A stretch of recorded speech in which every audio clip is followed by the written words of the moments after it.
final minute. Bennett for the pocket. Lost it to the edge. Touchdown. A.D. Mitchell.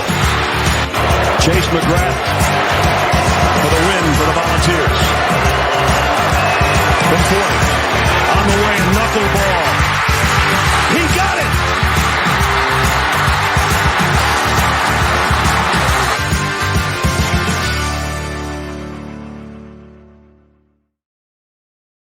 How is everybody doing on this fine Tuesday evening when this is getting posted? But if you guys are seeing this, of course, it would be Wednesday. Now, again, I don't have any games to preview for Thursday. Games, of course, do start on Thursday. I'm pretty sure Indiana State and maybe Indiana. I can't remember who plays on Thursday night, but there's a game or two on Thursday night, not much, but the big one that I want to highlight for Friday night, if you guys aren't going to any high school football like I am, watch that Kansas and Illinois game. That's going to be a lot of fun, just like a lot of the games that we had already seen.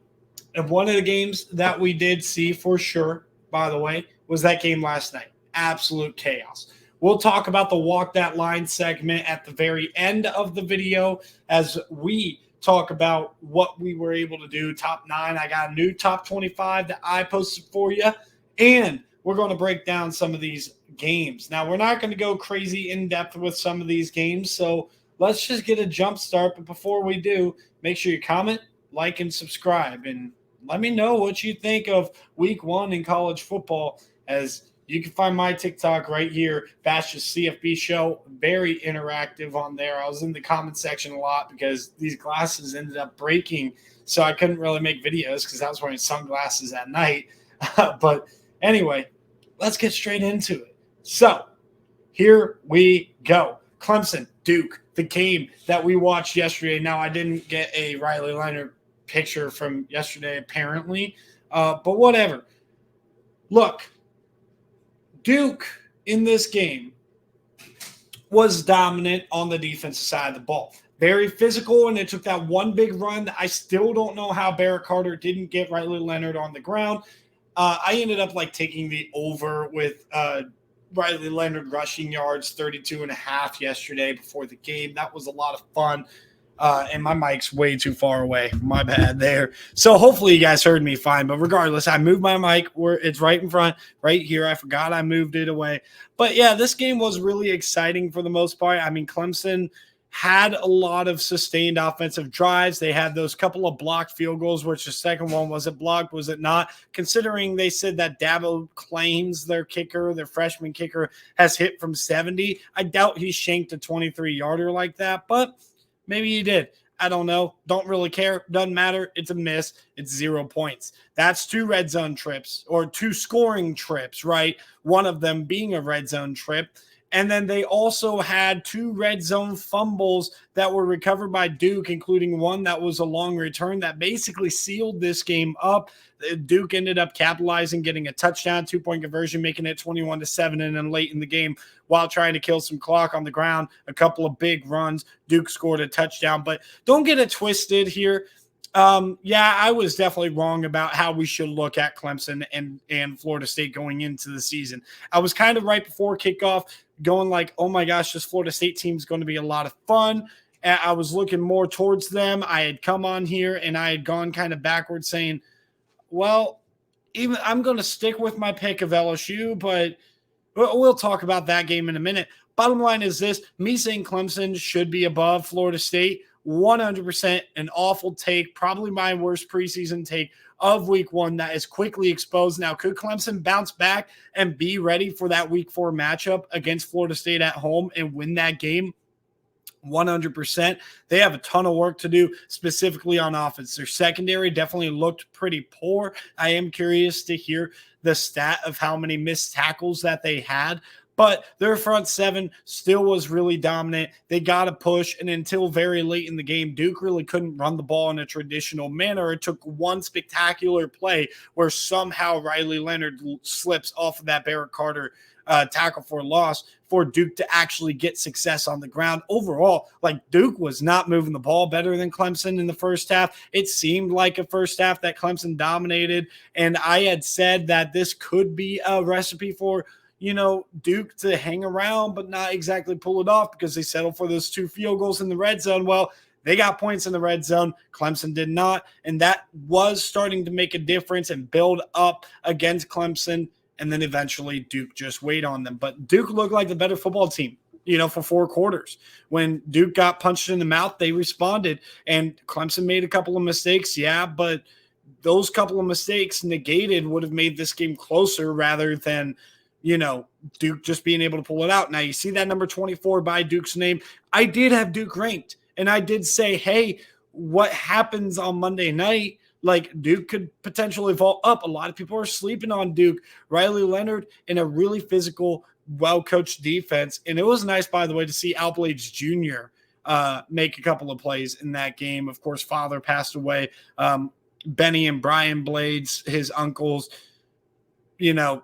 later on through the Miami program, or Al was, I guess, later through the Miami program. I can't remember, but a Miami kid went to Miami, ended up transferring to Duke, and he is a leader on this team, and he was able to make the game-sealing interception. That was nice to see. So Cade Klubnik got to be a lot better. That guy that's on the screen right there, Will Shipley, fantastic, fantastic player. All right, LSU, Florida State game of the week, and this was a really good game for 3 quarters. Now, LSU allowed Florida State to go on a 31-0 tear. You cannot do that. I had been on record saying I think Keon Coleman's going to win the Biletnikoff. I think that Florida State is a 10-win team around there. I think they're going to put up some pretty good offensive numbers, especially against some of the worst ACC teams. What I did not expect is for their offense to dominate against LSU in the second half. Now, Jordan Travis, to me, is still a little bit of a overrated quarterback in a way because a lot of people treat him like he's the same type of prospect or type of player that a Drake May or Caleb Williams is, but he's a great college quarterback. He's got that gamer to him. Now, throwing that interception on the screen right after you get a muff punt by Aaron Anderson, that was, and I watched every play of this game, but that was a bad play for him when you set up in the red zone there. But LSU's the ones who made the mistakes in the red zone. If I recall correctly, they had a fumble in the red zone, and I know for a fact they had those 6 plays on their first possession, 6 plays, and they ended up getting stopped on 4th and goal. They got gifted a 6th play because that late hit call was absolutely absurd. The refs were definitely one-sided in this game against the winning team. Like, Florida State definitely got screwed with a lot of calls in the first half. Clearly the refs must have gave up or something. But regardless of that, I mean, this was a very, very good game and one that Florida State just dominated the second half. But don't get it twisted here. I think these teams are a lot more even than the scoreboard indicated. I still think LSU is a really good team. I still think that we have reason to believe they should be second in the West. Now, Texas A&M is a wild card in that setting. They dominated New Mexico, which is expected. Connor Wakeman looked amazing. How is he going to look against great competition? They're going to start with a game against Miami that we'll preview in the next couple of days. But this LSU team, I think, is still a really good team. Florida State, the 45-24 did not indicate how much they dominated this game, but they really put their foot down. Keon Coleman, 9 receptions, 122 yards, 3 touchdowns. I had a first touchdown for Keon Coleman that hit. It was awesome. I was like, a mid-drive of the next drive, I was like, holy crap, wait. I had Keon Coleman with the first touchdown of the game. Well, he ended up getting 3 more. And I had a great night with this, and I needed it too because honestly, specifically Saturday night, wasn't great. But let's talk a little bit more about Saturday. Colorado on the road at TCU pulls it off. Shador Sanders, the talk of the town, 510 yards, and you also have Travis Hunter, the other talk of the town. Is he going to sustain 127 snaps? Well, here's the thing I'm going to tell you about the sustainability of what Colorado has.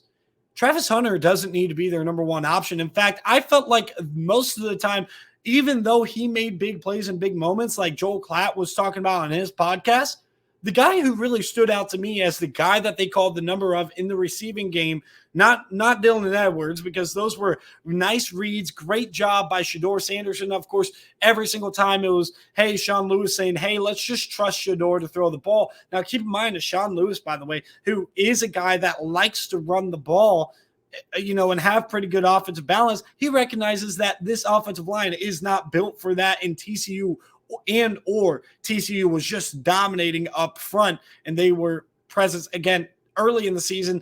I don't know what the truth is 100%, though. TCU's front six was dominating specifically in the run game, but they actually held up in pass protection, number one. And number two, it helps that you have Shedeur Sanders, who was very aware, read the defense like a book, read the secondary by a book, or like a book. And at the end of the day, that's where you got the big plays from Dylan Edwards, but the security blanket was Jimmy Horn Jr. this entire day. So does Travis Hunter need to play every single game, 127 snaps? The answer is no. They have a little bit of depth at DB.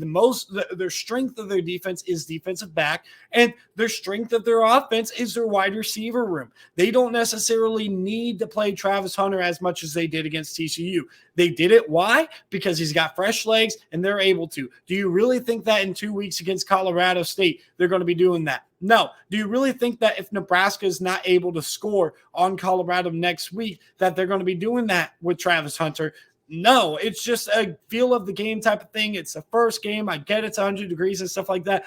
At the end of the day, I think Sean Lewis and Deion Sanders very much recognize that if we continue to do this with Travis Hunter, he's going to be wiped out midway through the season, a lot like a lot of players are if they don't get rotation and they're on one side of the ball. Now, he's getting rotated in and out, but he's so constantly in and out that it is exhausting to even watch it happen. You kind of have to catch your breath for the kid. The kid clearly has elite conditioning and elite skills when it comes to that stuff, but I think that this is going to catch up to them if they don't do something about it. I think Sean Lewis and Deion Sanders are aware, so I think that they are going to try to do something to combat this.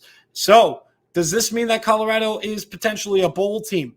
I think so. Now, the Pac-12 is really tough, and I don't mean that level one is really tough. I mean, from what I saw from the Pac-12, they have some depth too. I expect for Washington State to go toe-to-toe with Wisconsin next week. I expect for Arizona to give Mississippi State everything they have on the road in Starkville next week. I expect for California to be a thorn in the side for Pac-12 teams and to give Auburn all they have at home next week. Utah is going to be a pretty solid team, and I think they're kind of middle of the road. We'll talk about Utah a little bit later when we talk about the top 25. Colorado is going to be able to win some and lose some, but they're definitely going to throw the wrench in some people's plans, just like those teams that I just mentioned, like Washington State, Cal, and Arizona will. So as far as TCU going forward, TCU is not a bad team, and I don't think we should just overreact and say, hey, this team is just not good. At the end of the day, when you look at what TCU has here, they have a problem where they got exposed in the secondary, but they were able to run the ball. And this is where Sonny Dykes and Kendall Briles need to work together on offense to be like, hold up, do we have something running the ball, or is that just Colorado? Because we kind of abandoned the run game, and I think they might realize that in film study when that should have been our crutch the entire game. Our team speed is not exactly what it was last year, but we still got good speed and we got good running backs. And Monty Bailey's a fantastic running back who could have a big year. I think TCU will find themselves in these next couple of weeks, and I think they're going to be a lot better going forward in Big 12 play. I thought TCU probably should have won this game because of that, because of the fact that they could have leaned on the run game a lot more, but they didn't. And they end up losing, and I feel like it was kind of a coaching mistake. I do think Chandler Morris did not play as well as a lot of people might have expected him to play. Is he much better than Max Duggan? No, they're pretty much interchangeable, if you ask me. I think Chandler Morris might be more of kind of the consistent guy, but then Max Duggan is pretty much a gamer, and that's what we got with him. So 45-42, funnest game of the week for sure. Even though that LSU Florida State game, I had a ton of fun with that. That Duke game was fun to see with Clemson, but this was the game of the week for sure. Ohio State, Indiana, far from the game of the week here, and we're going to talk about this real quick. Ohio State came out with a plan to play both quarterbacks, and guess what? They didn't. Now, what is the state of this offense for Ohio State? And this is going to be Ohio State centric. I'm not going to include Youngstown State for sure in this, but usually I'm going to talk about Ohio State's games because I'm an Ohio State guy and I can cover Ohio State very, very well for you guys. But they're in a national spotlight this week because of how lackluster their performance was on offense.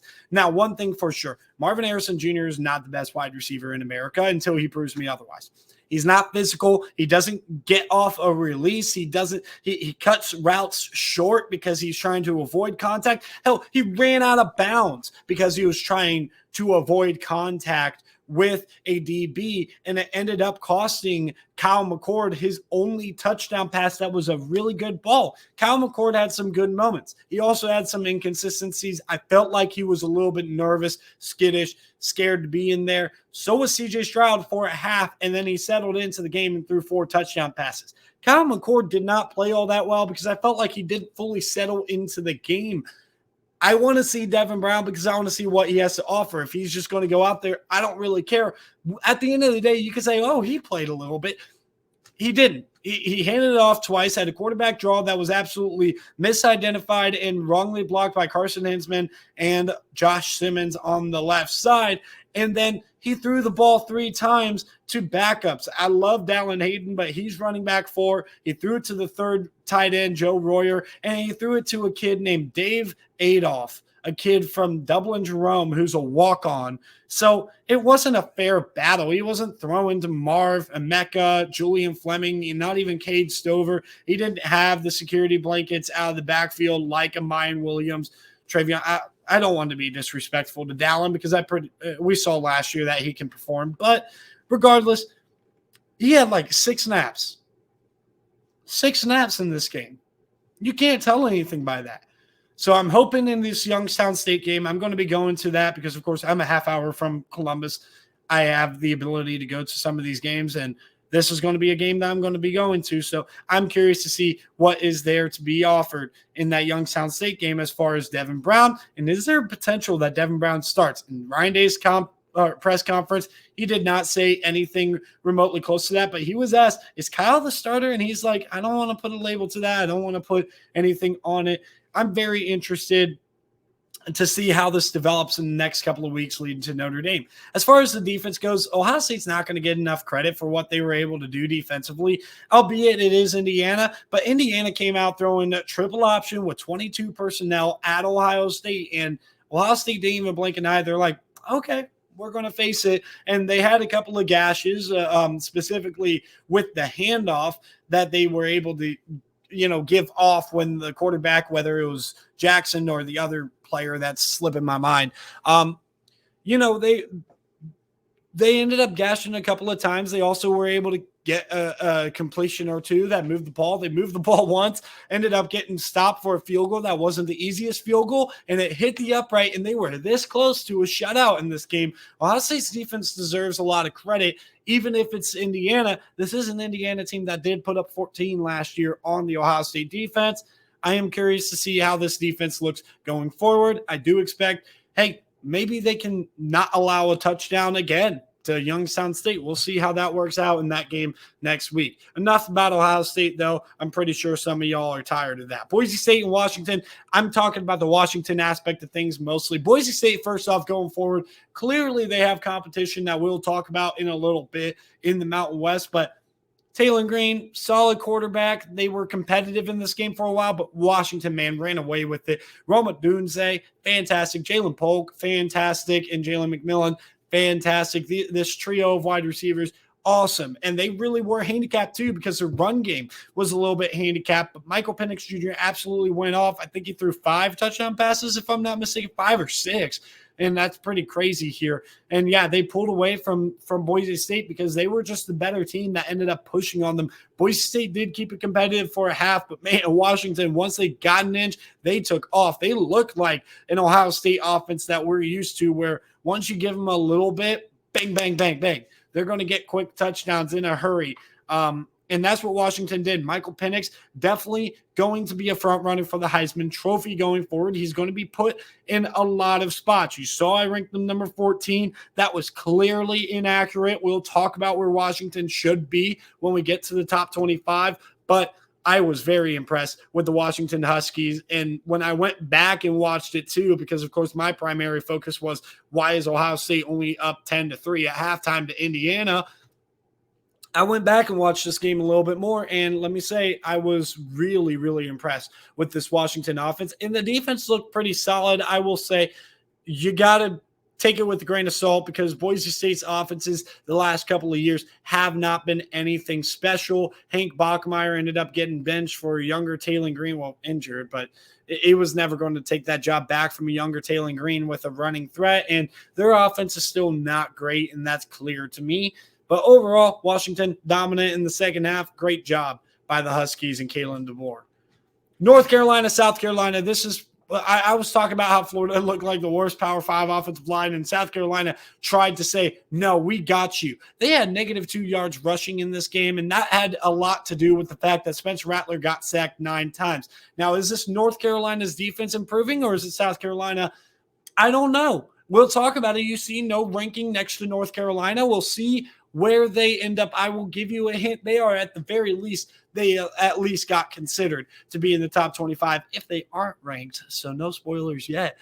But North Carolina's defense definitely looked much improved. However, I am saying this to make it clear to you guys. That secondary still kind of concerns me. Leggett went off on this secondary. And the other thing about it too is that front seven might be drastically improved, but what are you supposed to do when you go up against a when you go up against a team that has a pretty solid offensive line? What are you going to do if you play Florida State or even a Duke, especially with a super mobile quarterback? I like Spencer Rattler's mobility. He is not an elite athlete the way that Riley Leonard is. So we'll be very interested to watch North Carolina this year. I'm not sold that they're going to be great. And I'm not sold that Drake May can continue to be a Heisman Trophy contender. I think that South Carolina lost a ton in the portal. I talked about it all preseason. I thought they were around a 500 team, give or take a game. And this was a game that I did have South Carolina winning and just giving them the benefit of the doubt here. And now I can't give them the benefit of the doubt. Right now, if you ask me, is South Carolina going to make a bowl game? My answer is no. I love Shane Beamer. I love what they're building. I love the recruiting classes that they bring in. But South Carolina does not look like a good team to me. North Carolina could be a pretty good team. We'll just have to see. I'm going to wait to be able to say, whoa, I was totally wrong about North Carolina. I was just totally wrong about North Carolina in this game against South Carolina. That's where I'm going to end that conversation. All right. Texas Tech, Wyoming. I think a lot of people are going to look at this and be like, yo, we were expecting Texas Tech to be this dark horse contender. For a very long time in the preseason, I had Texas Tech losing this game. I think I flipped it at some point because I kind of bought off of Wyoming. I was like, look, this Andrew Peasley dude, I'm not sure what he's going to have at quarterback. I also don't know if Craig Bowles is going to really have the defense that he's used to having. That defense buckled up. They got down 17-0. I think they were down 17-0 at the end of the first quarter. And then they didn't score again until 41 seconds in the game when they tied it up with the game-tying field goal. Sent it to overtime, had a little bit of success in overtime, moved the ball. But overall, it was Andrew Peasley who stole the show. And at the end of the day, it was a really tough situation for Texas Tech. I think Texas Tech still has room for improvement. Their wide receiver core needs to become a little bit more than Bradley for sure. But, I mean, they still had some guys step up. And I don't think Texas Tech is a bad team. As you saw, they were ranked number 19. They could easily enter themselves back in this conversation. What surprised me was how dynamic Wyoming's offense became specifically in the second half. And, again, they still have a solid Craig Bowles defense. I think that this was a lot tougher. The long weather delay, the high altitude, and being on the road at Wyoming, which that university gets down for a football game, I think a lot of people aren't going to recognize how difficult of a trip this really was for the Texas Tech Red Raiders. We saw Kansas State, albeit Tulane was a New Year's Six team, and they ended up winning in the New Year's Six Bowl. But we've seen teams like a Kansas State last year or like a Iowa State when they lost to Louisiana, game one go on to make the Big 12 championship after losing to one of these upper echelon G5 teams? Could Wyoming be an upper echelon G5 team? How they looked yesterday, they are definitely contenders in the Mountain West, especially a Mountain West that's a little down. It'll be or how they look Saturday. It'll be very interesting to see how Wyoming develops, and it'll also be interesting to see Texas Tech against Oregon. I think they're going to give Oregon a game because I think they are a pretty tough-minded team who's going to be angry and ready to come back from this devastating loss in double overtime. All right, walk that line. How did we do? Well, Tennessee, we hit that minus 27.5, and we also hit the Colorado 21.5. And then we had Texas not come through for us. They only put up 37 against Rice. So that's 2-1 on this sheet, making us 5-5 this year. Walk that line. But this page, man, it was not fun. UMass did score, but Peyton Thorne let me down, man. Albeit that wasn't Hugh Freeze's game plan, and I was mistaken. I'm pretty sure Thorne had maybe one touchdown pass, if not zero. He let me down, so that was a miss, and so was South Carolina money line. Big miss, big whiff on that one. Should have looked at that offensive line a little bit closer. But Braylon Allen over 88.5 yards. I was a little bit nervous for a while, but when I saw that Wisconsin wasn't pulling away, I was like, okay, Braylon Allen's going to eventually hit this, and he did. So we are at that point. So we were 5-5. Now we're 6-7. Losing record. This last slide needs to be good. And Grayson McCall and the LSU Florida State under. Oh, man. Grayson McCall barely went over, too, when it came to this. I felt like I was on the right side of this, but at the end of the day, it's okay. That's a loss. LSU Florida State's a loss, but Duke over 21.5 did hit. I was a little bit nervous about playing that one out of all three in the slide.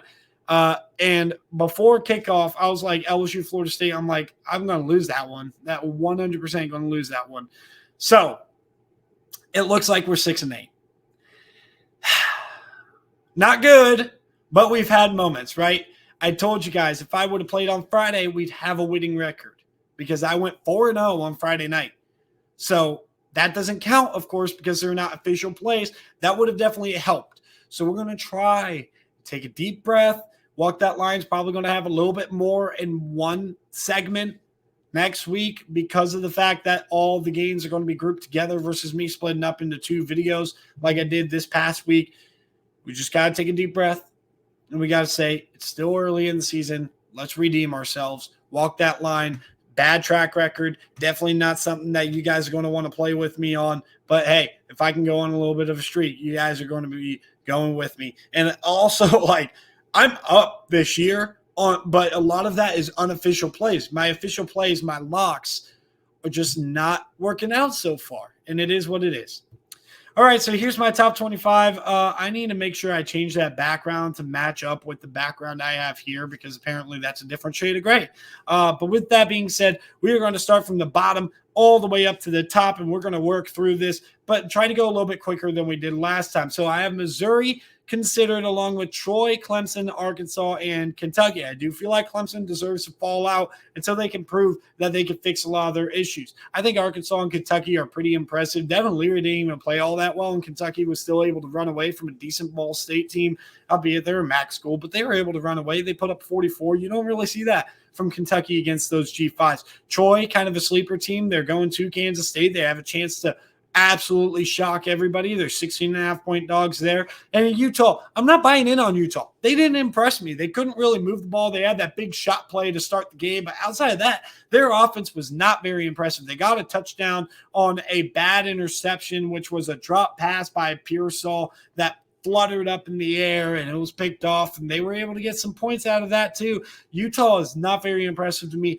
not top 25 worthy, and they probably wouldn't be top 25 worthy unless just a bunch of chaos happens between 17 and 25, and I have to take some people out and put somebody in. And watch out for Missouri. They didn't necessarily look amazing in South Dakota, but they look like they are comfortable with Brady Cook at quarterback, and I do like their defense. All right, number 25, I put in Wisconsin. Again, I do not think they're that good of a team. They're going on the road to the Palouse. They could stay in the top 25 for me. I'm like, if they're willing to go on the road to Washington State, a tough trip to make to Martin Stadium out there. If they can pull off that win, they're a top 25 team no matter what. And if they lose, they're out. So put them in that top 25. Don't have people complain that I left Wisconsin out. I'm not sold on Wisconsin whatsoever. They come in at 25. Number 24, Colorado. I considered leaving them out of here, but at the end of the day, their offensive firepower that they showed, and again, I told you it's more than Shedeur Sanders, Travis Hunter. You saw Dylan Edwards, Jimmy Horn Jr., and Xavier Weaver all look great on offense, and their secondary play is still pretty solid. They were able to get a couple of guys absolutely shine, but they've also made some mistakes. Colorado is going to be an interesting team to watch. They have to hold business against a completely different team with a great defense, but a subpar to below average offense in Nebraska. And Jeff Sims is going to be looking to redeem himself after a very bad performance against Minnesota. Number 23, Texas A&M, didn't rank them, but they looked really good against New Mexico. I will say it is just New Mexico, but and I'm going to be a little bit, concerned about the run game. I don't know if it finished this way, but a lot of that game, Connor Wigman was the leading rusher. Connor Wigman, though, to me, is an absolute stud. I've been telling people ever since they were getting recruited, the kid I like more than Cade Klubnik is this kid Connor Wigman that's going to Texas A&M. Well, guess what? Connor Wigman looks like a stud. I'm going to go back and watch that game a little bit more later, but Texas A&M, that was one that kind of got put on the back burner when it comes to rewatches. But Texas A&M, definitely going to look like a pretty solid squad with nice talent, to say the least. North Carolina, I already talked about them. Number 22 here. I'm curious what they're going to be looking like. Drake May, he played pretty well. One of the picks for sure, I can't remember the second one, but one of the picks for sure was one that should not have been picked. The receiver kind of let that happen, essentially. He tipped that ball, and it was picked off there. Number 21, Oklahoma. That offense looked electric. Can't remember how many points they scored. I'm pretty sure they won like 73-0 or whatever it was. It was wild what Oklahoma did to Arkansas State and made Butch Jones cry. Number 20, Kansas. I do think Kansas is a really, really good football team. They did not look that impressive against Missouri State. Please don't make me eat my words. Please just be looking ahead to the game against Illinois, in which Illinois got pushed to the brink against Toledo. I am expecting Kansas to win that game. Just a spoiler alert. We'll talk about that more in depth in a couple of days or tomorrow, whenever I'm going to make that video. Number 19, Ole Miss. They're playing number 18, Tulane. Tulane is a pretty solid team, and they really showed a lot, being able to bury South Alabama, a really good South Alabama team like they did, and put up points against a pretty solid defense at South Alabama. And Ole Miss, they put up points as well, albeit it was against Mercer, but they look really good and they look solid. Jackson Dart looks a lot better. I'm curious to see how they do in this game against Tulane, a big-time matchup, in my opinion, one that we'll preview a little later. Number 17, Iowa. I'm going to give you guys this. Iowa did what Iowa usually does, and they didn't try to run up the score in favor of Brian Ferentz's contract. What they did was they ended up mailing it in. They scored on their first two possessions, and then they just played run the ball, punt it, pin them deep, use Tory Taylor as a weapon, and that's what they did. Utah State got a couple of touchdowns, though. Sound the alarms. Number 16, Duke. I had them ranked 24 last week. I'm going to vault them up for getting a dominant home victory against Clemson. Am I going to vote them up much higher? Absolutely not. But I feel like the AP poll is behind the 8 ball completely, which I don't really give a crap about the AP poll. I look at it and I'm like, well, this is stupid 9 out of 10 times. But Duke is way too low in the AP poll. I think you guys are behind the 8 ball. I think this team could potentially win 10 games, maybe even in the regular season. I'm very curious to see what Duke does the rest of the year. Number 15, Kansas State, doing their business, a shutout victory over Southeast Missouri State. Number 14, LSU. Honestly, I feel like that could be kind of low, but I do feel like the gap between number 14 and probably about number 6, we'll talk about number 6, maybe number 5, is pretty narrow. You could definitely make an argument that LSU is a better team than where they're at, but they start out 0-1. We'll see where they are. How they're going to bounce back. Number 13, USC. Defense, a concern to me. The fact that you didn't shut out Nevada, a concern to me. I nitpick a little bit, but Nevada's a really, really bad team. 66-14. Congrats. I guess. You have Stanford. You have a guy that in Troy Taylor that is going to put up some points. We'll see how that game goes. Right now, they dropped. I mean, I had them up at 5. I was like, that defense is going to improve. I think they're probably the favorites to win the Pac-12. No. I'm not doing it. I feel like right now they are the 4th best team in the Pac-12. That's why they're down where they are. Number 12, I have Tennessee. Did not look that impressive to me against Virginia. Joe Milton looked like garbage. No offense to Joe Milton, but this is the 6th year that we've seen him, and he still hasn't corrected the same issues that we have seen from him for years. And number 11, Oregon State. Man, they looked impressive. Their defense looked pretty solid against a pretty decent offense. And remember, San Jose State scored 17 points, but they scored that last touchdown in garbage time. They were up 42-10 when they needed to take control of that game on the road in San Jose State. They absolutely did. DJ Uiagalelei looked better at Oregon State than he ever did at Clemson. Number 10, Notre Dame. This passing attack is very dangerous. That back 7 is really good. I am curious about that front 4, specifically against the run. They haven't really been tested. We'll see what they do against NC State and Robert and I's offense and what they could do potentially at home against the Fighting Irish defense to be able to move the ball. And I definitely think that this is going to be a big test for those wide receivers of Notre Dame against NC State. That tells us a little bit going into the Ohio State game in week 4. Number 9, Texas Longhorns. They took care of business. I'm a little bit concerned about Texas as far as how they played against Rice, but I felt like part of that was definitely trying to hide a little bit and not use a ton for that Alabama game. Number 8, Oregon. Offense looks great. Defense looks pretty solid. I am curious to see how they end up looking against Texas Tech on the road. They can solidify to me with a road victory at Texas Tech covering that 6.5-point spread.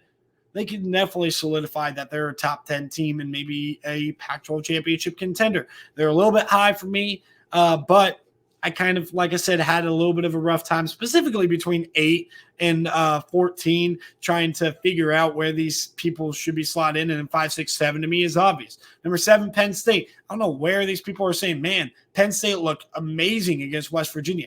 They really didn't.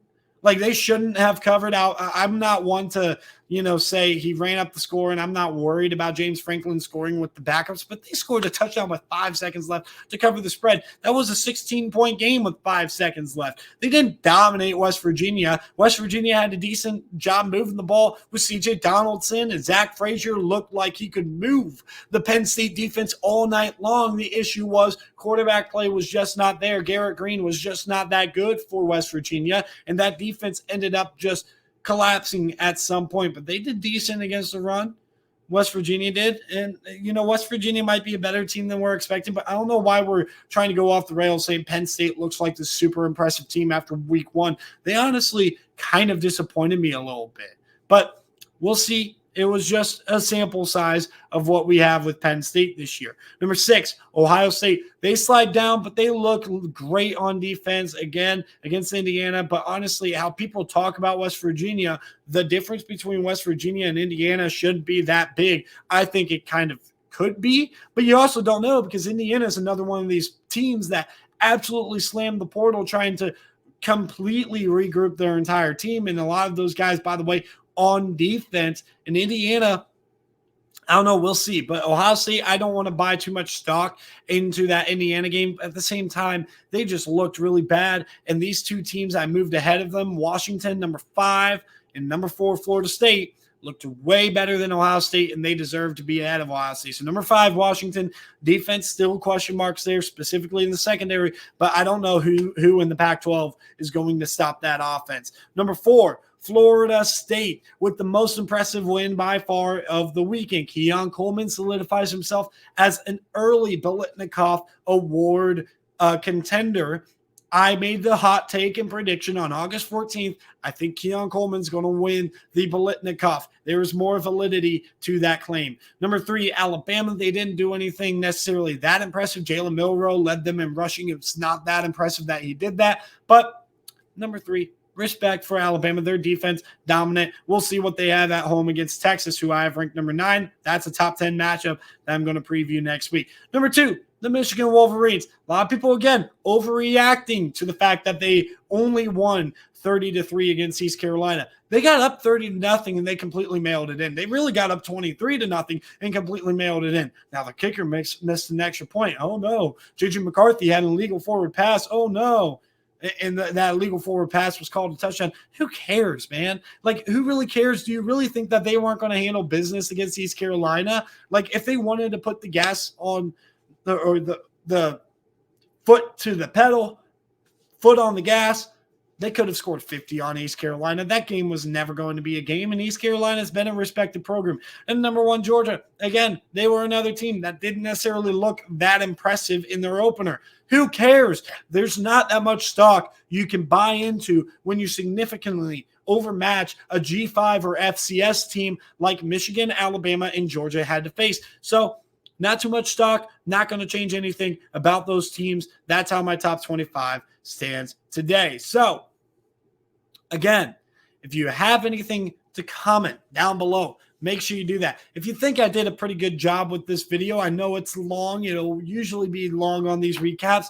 Make sure that you drop a like, though. And make sure you subscribe for more of these. I'm right there trying to get that 100th and continue growing my channel. So hopefully we can continue to do that. But with that being said, thank you guys for tuning in. Really appreciate it. My name is Colin Baschnagel, and we'll see you guys next time. I hope you have a great rest of your Tuesday and Wednesday.